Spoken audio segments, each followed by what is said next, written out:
घने और हरे भरे पेड़ों से घिरे इस खूबसूरत जंगल में एक बहुत ही समझदार और चालाक चूहा रहता था जिसका नाम था बंटी। अपनी होशियारी के लिए वो पूरे जंगल में मशहूर था। बंटी ने अपनी मेहनत और अक्ल से जंगल में एक पेड़ की जड़ों के नीचे अपने लिए एक छोटा और बहुत ही प्यारा घर बनाया था, जहां वो बड़ी शान से रहता था। बंटी के जंगल के ठीक पास ही इंसानों का एक घर था, जहां एक छोटा सा नटखट बच्चा अपने खिलौनों के साथ सारा दिन मस्ती करता और खेलता रहता था। उस बच्चे के पास बड़े और मजबूत जूते थे, जिन्हें पहनकर वो खूब खेलता था। पर समय के साथ वो जूते उसके पैरों के लिए छोटे हो गए और उसने उन्हें बाहर फेंक दिया। एक दिन बंटी चूहे की नजर अचानक उन जूतों पर पड़ी। उन्हें देखकर वो फूला नहीं समाया और खुशी से झूम उठा, जैसे उसे कोई खजाना मिल गया हो। अरे, ये जूते तो बहुत ही शानदार और मखमली हैं। अगर मैं इनमें अपना घर बना लूं, तो मैं इसमें बहुत आराम से सो सकता हूं। देखो, बंटी चूहा अपनी पूरी ताकत लगा रहा है। वाह, कितनी मेहनत से वो उस भारी बूट को खींच रहा है। जरा देखो, घास कैसे हिल रही है।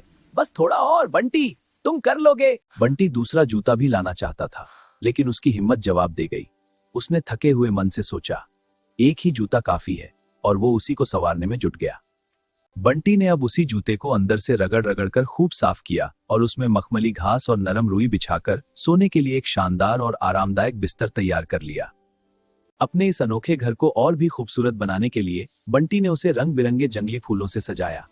अब वो अपने इस नए और सुंदर आशियाने में बहुत खुश रहने लगा था। बंटी का ये निराला और आलीशान घर पूरे जंगल में चर्चा का विषय बन गया। जंगल के सभी जानवर बड़ी उत्सुकता के साथ इस अनोखे घर को देखने के लिए आने लगे। बिल्कुल जादुई, चलो और करीब से देखें। जब भी कोई जानवर उसके घर को देखने आता, तो बंटी चूहा बहुत नखरे दिखाने लगता। वो बड़े घमंड के साथ जूते के सबसे ऊपर चढ़कर किसी राजा की तरह बैठ जाता था। एक सुनहरी दोपहर जंगल का सबसे मिलनसार और नटखट कबूतर बंटी से मिलने आया। उसने दूर से ही बंटी के इस निराले घर की खूब चर्चा सुनी थी। वाह बंटी भाई, क्या कमाल का घर सजाया है।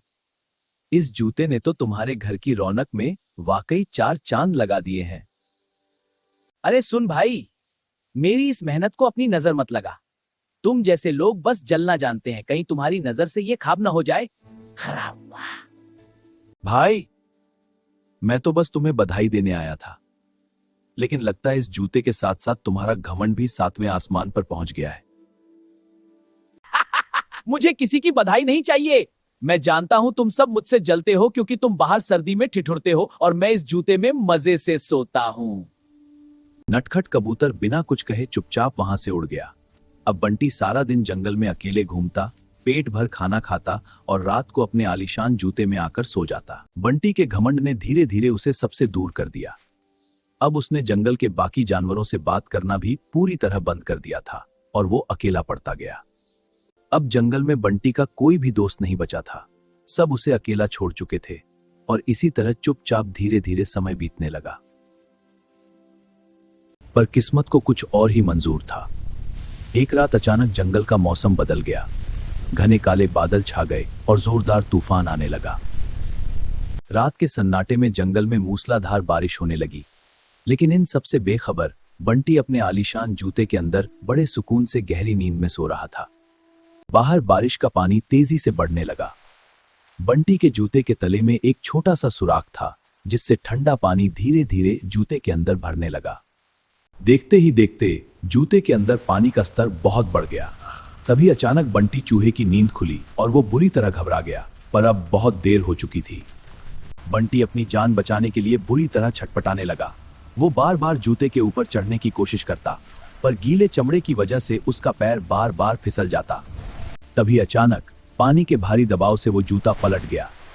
बंटी जूते से बाहर जा गिरा और देखते ही देखते उसका वो आलीशान घर मिट्टी और पानी में मिल गया।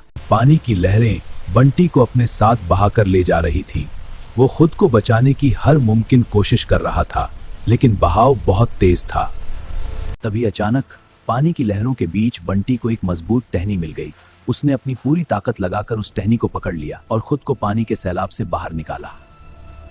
पूरी रात बंटी उसी टहनी पर ठंड से कांपता रहा।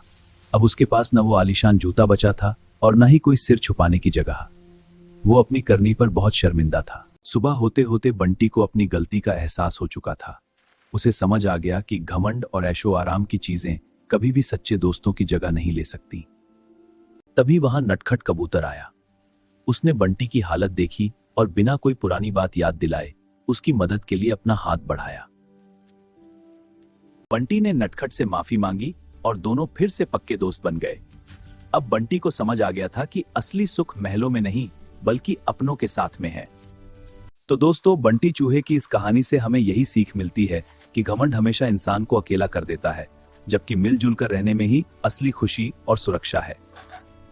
Welcome to Kabu Cartoons. Don't forget to subscribe. Click the button. And hit the bell for more fun adventures.